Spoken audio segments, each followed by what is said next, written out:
Today we're going to make our basic spaghetti sauce. It's very simple, very basic. You should have all the ingredients in your house already.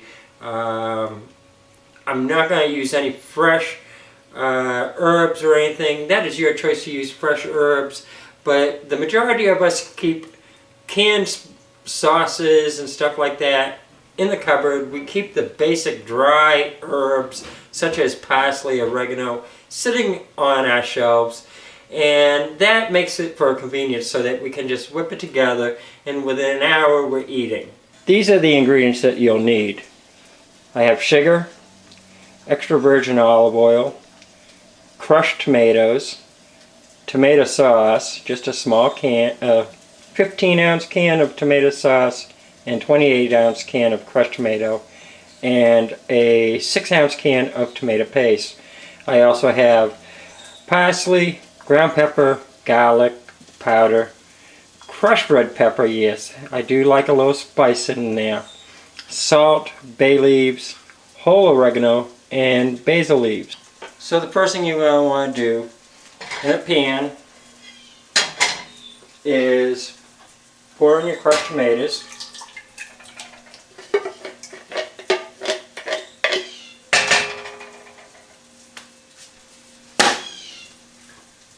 The tomato sauce. I find that this is basically how my mother taught me to make it, and I have to go along with her on that. The crushed tomatoes give a little more of a tomato sense to it, more than just the sauce. For some reason, I can't explain it. It's what I use, it's what I do. And then the can of tomato paste, which helps thicken up the crushed tomatoes. You can also use, I sometimes will use stewed tomatoes, which for some reason hasn't been available lately. You can also use chopped tomatoes, and there's all types of tomatoes that you can find in the can. But I chose crushed tomatoes this time. You want to add sugar. Sugar kills the acid, in a sense. You're going to add approximately a tablespoon of olive oil, salt, probably about a half a teaspoon, parsley. I am running low, so it's going to get all the parsley I have. Typically it's about 2 tablespoons of parsley. Black pepper, probably about a teaspoon. I gotta make sure I say that right. Tablespoon and teaspoons, I like to get them mixed up. And about a teaspoon of powdered sugar. Sorry! And about a tablespoon of powdered garlic powder. Garlic powder. God, it's just a rough day evidently today.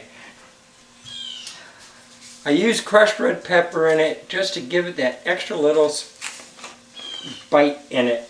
And I only put in a little, I'd say probably about a teaspoon, maybe a half teaspoon, but about a teaspoon I'll say. And remember, the more crushed red pepper it is, the hotter it's going to be.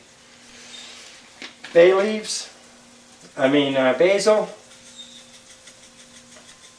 Probably about a teaspoon of basil and a teaspoon of oregano.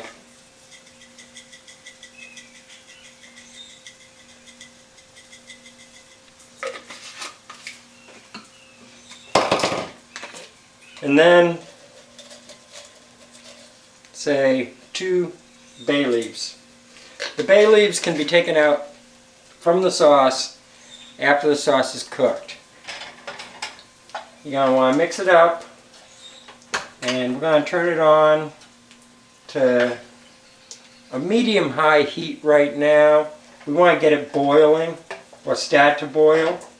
Once it does start to boil, then we're going to cook it probably for about an hour.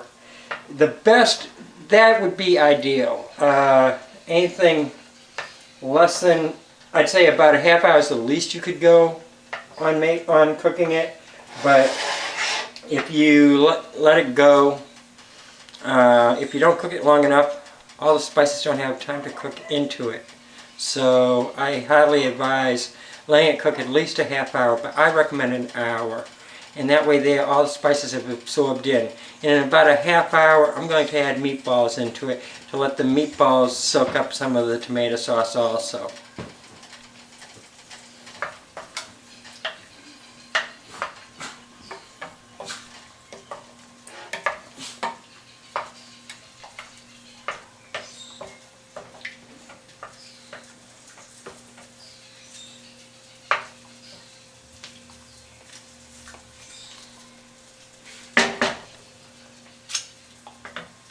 Don't be afraid to taste your sauce. Taste all your foods as you're cooking. It's definitely recommended. And if you want to add some minced onions or some mushrooms, this would be the time to also do that. I do not like onions myself, so you won't see many recipes with me cooking onions. But I do find ways around that to make my food taste very good. And I do normally keep onion powder in the house. Amazingly, I'm out of it today. So I probably will put some onion powder into the sauce also. Remember, sauce is thick, so when it starts to boil, it will splatter up. So you do want to keep it covered. You do not want to stay on a high heat that long. As I stated before, you only want to have it on the high heat until it starts to bubble. Right now mine is starting to bubble, so I'm going to put it down to more of a heat of around 3. And I will leave it at that temperature for approximately 20 minutes, and then I will turn it down to even a lower. The sauce has been cooking for about a half hour now. I am turning down the heat. It's been cooking good. I'm going to add the meatballs now.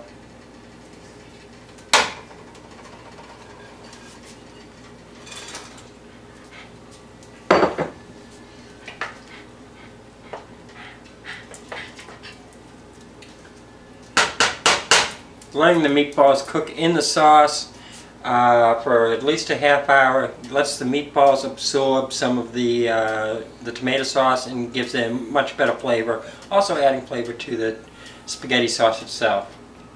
And there it is, steamy and hot, ready to go. Well, I hope you tried the recipe. I know it's a bit vague, but that is how I cook. You know, everything's just a little give and take. Always taste your sauce as you're cooking it. Always taste your food. That way there, you know if it's to your liking or not. Till next time, see you later. Bye.